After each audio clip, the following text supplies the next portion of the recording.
en 1992 sous la dénomination de Centre universitaire de Bouaké avec 2000 étudiants, avant de devenir par décret numéro 95-975 du 20 novembre 1995 une université autonome dénommée Université de Bouaké, l'université a progressivement construit sa propre histoire pour atteindre son niveau actuel. En janvier 2012, après avoir passé 10 ans à Abidjan, l'université de Bouaké retourne sur son site à Bouaké. À la faveur du vaste programme gouvernemental de réhabilitation des universités et grandes écoles publiques de Côte d'Ivoire et du programme présidentiel d'urgence PPU, une grande partie de ces infrastructures a été réhabilitée, offrant ainsi à la communauté universitaire de Bouaké un campus flambant neuf, le campus 2. Par décret numéro 2012-984 du 10 octobre 2012, déterminant les attributions, l'organisation et le fonctionnement de l'université de Bouaké, elle est dénommée Université Alassane Ouattara, en abrégé UAO. L'actuel président est le professeur Kwaku Kofi, professeur titulaire de biologie, option physiologie animale. Il nous parle de la politique générale de la recherche à l'UAO. L'université Alassane Ouattara est attentive à la qualité de ses enseignements, solidement arrimée à sa recherche. Les publications dans les revues scientifiques internationales de haut niveau, la production d'ouvrages de qualité, les résultats des enseignants-chercheurs et chercheurs aux différents concours du CAMES et de l'agrégation en sciences juridiques, économiques et médicales sont autant d'éléments qui témoignent de l'importance que l'université Alassane Ouattara accorde à la recherche et à la productivité scientifique. L'université Alassane Ouattara sait aussi qu'il faut affronter les besoins nouveaux de la société et de la science par une offre innovante et adaptée. Dans ce domaine, le potentiel de l'UAO est considérable. L'ambition est de constituer un pôle de recherche multidisciplinaire, compétitif, à vocation sous-régionale et internationale. Les recherches menées s'articulent autour des problématiques de l'éthique, du genre, de l'environnement, de la communication des populations et ressources, de la prospective, etc. Pour réussir sa politique de la recherche, l'UAO peut s'appuyer sur les opportunités que sont le PASTRES, le FONSTI, le FIRCA, les diverses sources de financement et les divers partenariats avec les institutions d'ici et d'ailleurs. Sur le plan administratif et académique, l'université Alassane Ouattara est composée d'une présidence, de 2 vice-présidences, d'un secrétariat général adjoint, de 4 directions d'UFR, de 3 centres, dont 2 de recherche, un institut de recherche et 2 chaires UNESCO. Le vice-président en charge de la recherche à l'UAO est le professeur Michel Kodo, professeur titulaire de médecine, option traumatologie orthopédie. La recherche est une issue importante pour une université comme la nôtre. L'université Alassane Ouattara est située dans la région de Bouaké et la recherche porte sur les préoccupations de notre région. L'organisation de la recherche est bien structurée à l'université Alassane Ouattara. Elle se mène dans les 4 UFR d'université. UFR Communication et Milieu Société qui mène des recherches en langue, en sciences humaines et en sciences sociales.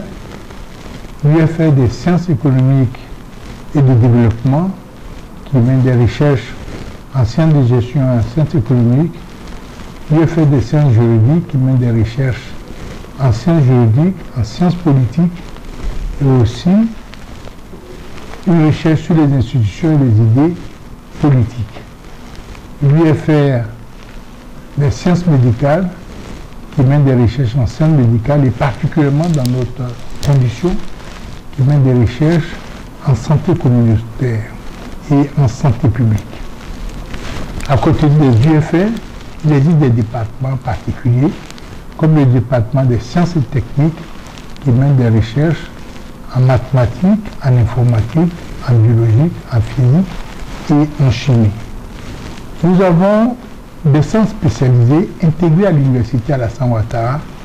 Il s'agit du centre d'entomologie médicale et vétérinaire qui étudie les insectes qui transmettent les maladies animales, humaines et végétales. Nous avons aussi le Centre de recherche et de développement, le CRD, qui est un conglomérat de laboratoires dans lesquels se mène une recherche transdisciplinaire et pluridisciplinaire. La recherche est l'affaire de 848 enseignants. Et les résultats de nos recherches sont présentés sous forme de mémoires, de thèses, de publications et quelquefois de communications orales lors des colloques, des séminaires et d'autres rencontres scientifiques. Pour ce qui est de la gouvernance de la recherche, outre le président, nous avons le vice-président chargé de la recherche que je suis, qui assure la coordination de toutes les activités de recherche, et je suis assisté dans ma tâche par le chef de service de la recherche et le chef de service de la valorisation. Nous avons quelquefois recours à la vice-présidente chargée de la coopération lorsque nous avons des recherches en partenariat avec d'autres universités étrangères, et dans ce cadre, elle est sollicitée pour un accord, pour conduire les accords de partenariat qui pourraient lier ou qui lient les établissements connus pour la recherche donnée. L'UAO est consciente que l'attractivité d'une université repose essentiellement sur la qualité de ses recherches. Son ambition est celle d'une institution qui veut répondre adéquatement aux besoins de la société et de la recherche fondamentale. Cette ambition est traduite en action par les différents centres de recherche. L'un de ces centres est le Centre de recherche pour le développement, CRD, dont la création remonte à l'année 1996. La vocation première du CRD est de ce fait la recherche-action ou la recherche au service du développement. Cette recherche est portée par différents laboratoires qui initient les programmes de recherche ou répondent à des appels d'offres de recherche. Le professeur Doudou Théodore, maître de recherche de sociologie de la santé, assure la direction du CRD depuis le mois de février 2022. Je me nomme Dimitri Théodore Doudou, je suis sociologue de la santé, maître de recherche à l'université Alassane Ouattara et directeur du Centre de recherche pour le développement. Le Centre de recherche pour le développement est une structure de recherche dont la mission principale est la recherche au service du développement. Cette structure est organisée en 7 laboratoires, notamment le laboratoire d'agroéconomie et développement rural, le laboratoire santé, société et développement, le laboratoire genre et développement, le laboratoire recherche politique et développement, le laboratoire de décentralisation et développement local, le laboratoire d'environnement et développement durable et le laboratoire de population et développement. Tous ces laboratoires travaillent à produire donc de la recherche et nous avons à ce jour mené d'importantes études au profit de la Côte d'Ivoire. Parmi ces études, ces projets, on peut citer le projet POPECI, Politique publique et pesticides en agriculture urbaine en Afrique de l'Ouest. Ce projet a permis d'identifier les barrières à la mise en œuvre effective des politiques publiques liées aux pesticides, notamment dans le domaine de l'agriculture urbaine. On a pu mettre en évidence les défaillances dans l'encadrement des acteurs de l'agriculture urbaine. Le projet qui s'est intéressé à la protection du parc national de la Comoé, ce projet a été financé par le FONSTI et ce projet a mis à la disposition de l'OIPR donc des résultats qui lui ont permis d'élaborer son plan de communication. Et le CRD appuie énormément le programme national de lutte contre le paludisme, notamment à travers des études comme l'enquête de services de santé et les enquêtes connaissances, attitudes et pratiques des populations en matière d'utilisation des moyens de lutte contre le paludisme. Et ces travaux ont permis au programme national de lutte contre le paludisme d'améliorer sa communication, sa stratégie de communication en direction des communautés en vue d'une meilleure adoption des méthodes de lutte contre le paludisme. En termes de perspective, nous pouvons dire que le CAD a eu la chance de bénéficier récemment d'un financement du Global Development Network, le GDN. Et donc ce financement permet au CAD de pouvoir renforcer ses capacités en matière de recherche. Et le projet comporte 2 volets. Un premier volet, donc formation, qui va permettre aux chercheurs du CAD de bénéficier de formations en matière de gestion de projet et de valorisation des résultats de la recherche. Le deuxième volet est vraiment le plus important à nos yeux. Donc consiste à conduire une recherche pilote sur le bien-être des populations ivoiriennes. Le deuxième centre de recherche de l'UAO est le CMV, Centre d'entomologie médicale et vétérinaire. Le CMV fait partie du réseau des 5 centres mondiaux d'entomologie créés par l'OMS à partir de 1978. Le CMV sera effectivement créé le 10 octobre 1981 avec la caution de 7 ministères ivoiriens.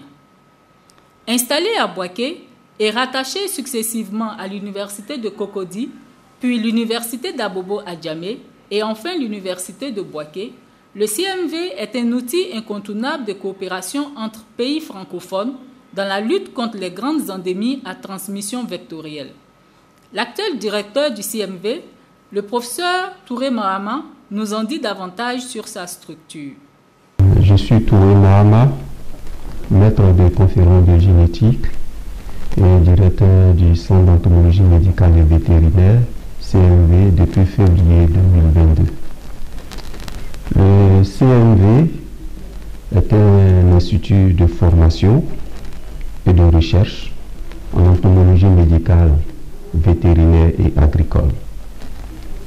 Au niveau de la recherche, nous menons des activités pour la lutte antivectorielle contre les pathologies dites à vecteurs, communément appelées encore maladies tropicales. Il s'agit du paludisme, de l'onchocercose, de la fièvre jaune, et j'en passe. Depuis bientôt 5 ans, nous avons repris les activités avec certains collaborateurs que sont les programmes nationaux de lutte contre ces pathologies, notamment le programme national de lutte contre le paludisme, le programme national de lutte contre l'ulcère de Buruli, le programme national de lutte contre l'onchocercose. Et au niveau de ces programmes, nous menons des activités de recherche. Au niveau du paludisme, il y a le projet PMI qui nous permet au jour d'aujourd'hui d'expliquer dans quelle région les moustiquaires et dans quelles conditions les moustiquaires imprégnés d'insecticides sont très efficaces, moins efficaces et moyennement efficaces. Au niveau de l'ulcère de Buruli, nous avons une idée plus ou moins claire de certaines régions où nous pouvons expliquer clairement quelles peuvent être les conditions, les paramètres entomologiques réunis pour qu'il y ait cette pathologie.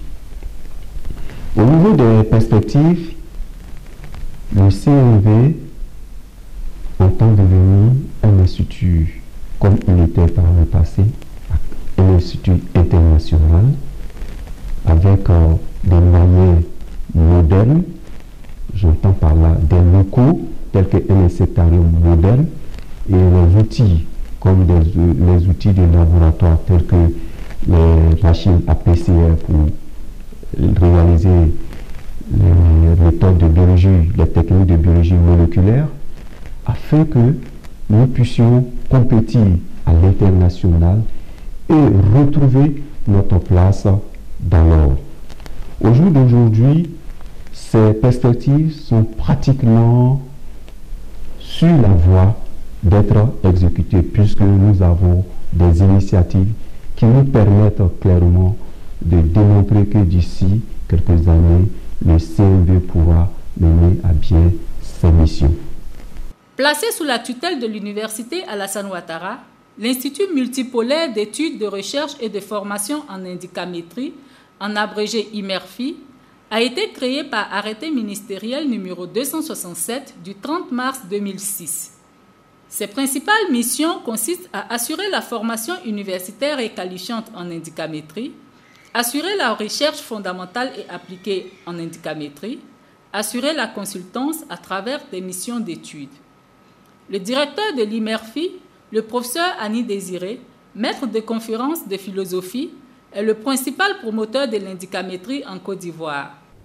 Je suis Annie Désiré, maître de conférences au département de philosophie, directeur de l'IMERFI, l'Institut multipolaire d'études, de recherche et de formation en indicamétrie. Et l'institut que je dirige a trois aspects. Il y a la recherche, la formation et l'expertise.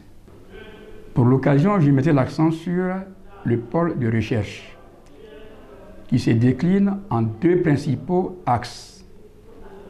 Le premier axe, c'est le développement capacitaire, et le second axe, c'est l'épistémologie de l'indicamétrie.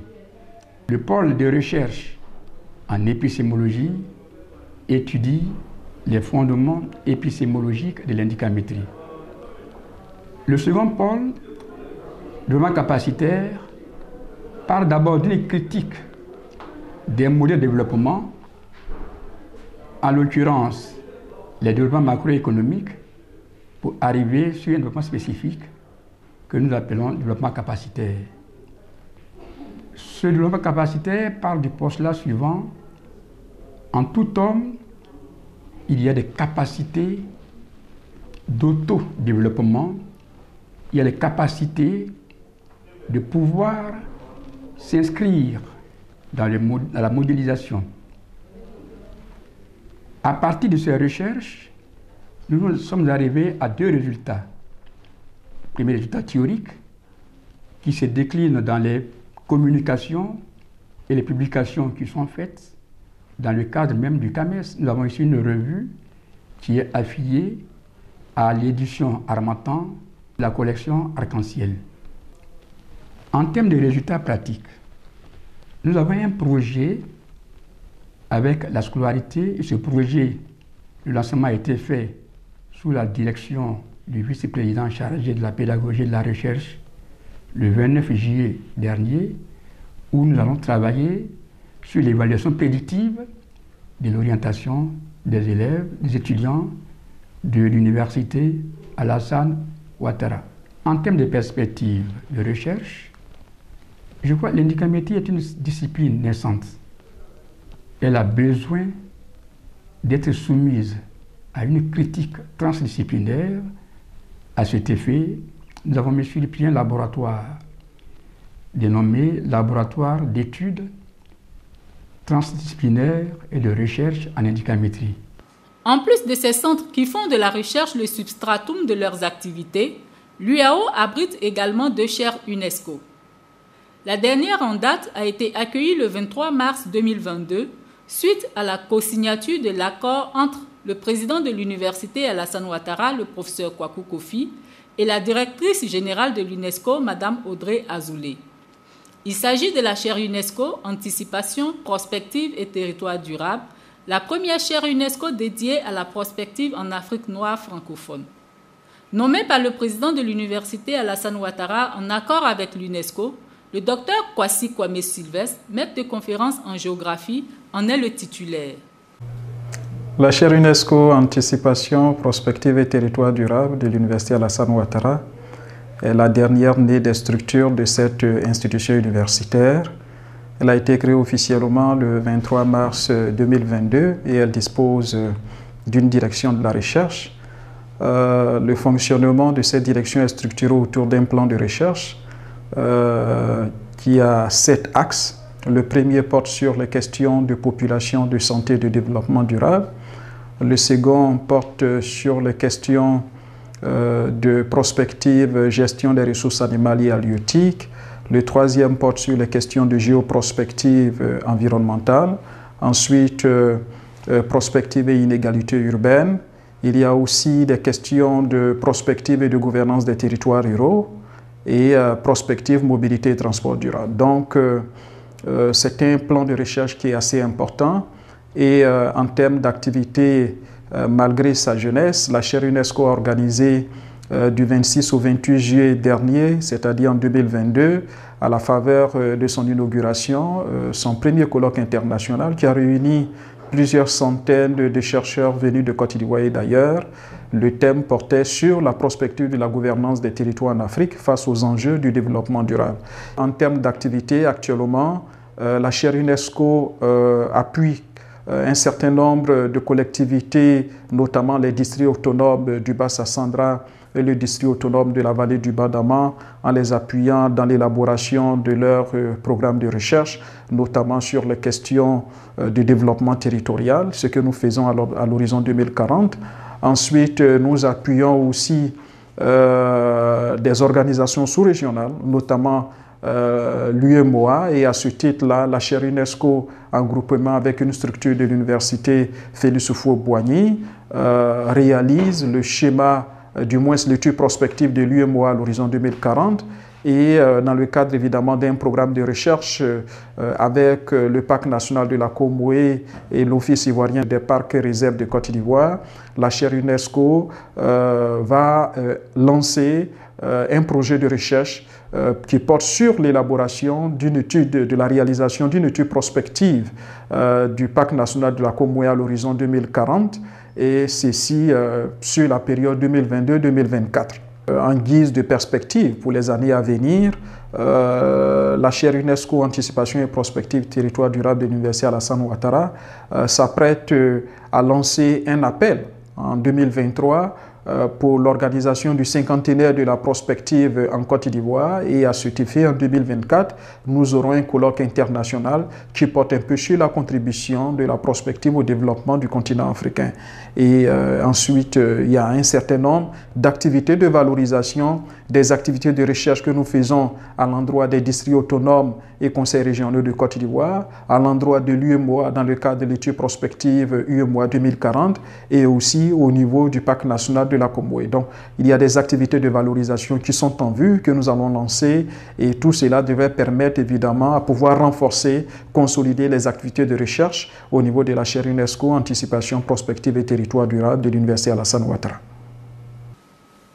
Avant l'octroi de la chaire UNESCO Anticipation, Prospective et Territoire durable, l'Université Alassane Ouattara a abrité depuis 2010 la première chaire UNESCO de bioéthique dans le monde francophone. Officiellement installée le 26 juillet 2010, la chaire UNESCO de bioéthique se veut résolument engagée pour le développement. L'attelage de la bioéthique et des sciences sociales au sein de cette chaire s'inscrit dans cette logique. Cette spécificité trouve sa justification dans le besoin d'une meilleure compréhension des transformations sociétales afin que les réponses proposées par la recherche soient adéquatement éclairées par les principes de la bioéthique. Une telle spécificité inscrit la chaire dans une perspective fortement développementaliste. Par la recherche, la formation, l'expertise et la coopération scientifique, elle s'efforce de promouvoir le respect des principes éthiques dans les espaces de définition et de mise en œuvre des politiques publiques. La chaire UNESCO de bioéthique est animée par 43 enseignants-chercheurs et chercheurs issus des universités nationales et internationales. Ces activités de recherche regroupées en 7 grands programmes constituent pour la plupart des réponses à une série de demandes sociales formulées avec des organismes internationaux. Une revue internationale dénommée RIFEB, Revue internationale francophone d'éthique et de bioéthique, sert de moyen de vulgarisation scientifique des recherches de la chaire UNESCO de bioéthique.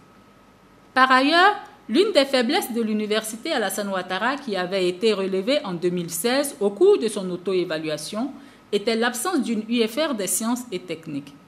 Cette faiblesse a été corrigée avec un projet de coopération entre l'Université Alassane Ouattara de Bouaké et l'Université de Pau en France. Ainsi, les départements de mathématiques informatiques et de biologie ont été créés à l'UAO depuis le 25 février 2020. Notons en définitive que l'Université Alassane Ouattara vise à agir sur les mécanismes permettant d'atténuer les contraintes majeures de développement du centre et du nord de la Côte d'Ivoire. Cette édition de la quinzaine internationale de la science et de la technologie, dont le thème principal est recherche et innovation en Côte d'Ivoire face aux défis actuels des changements globaux, est de ce fait une tribune appropriée. Excellente quinzaine à toutes et à tous.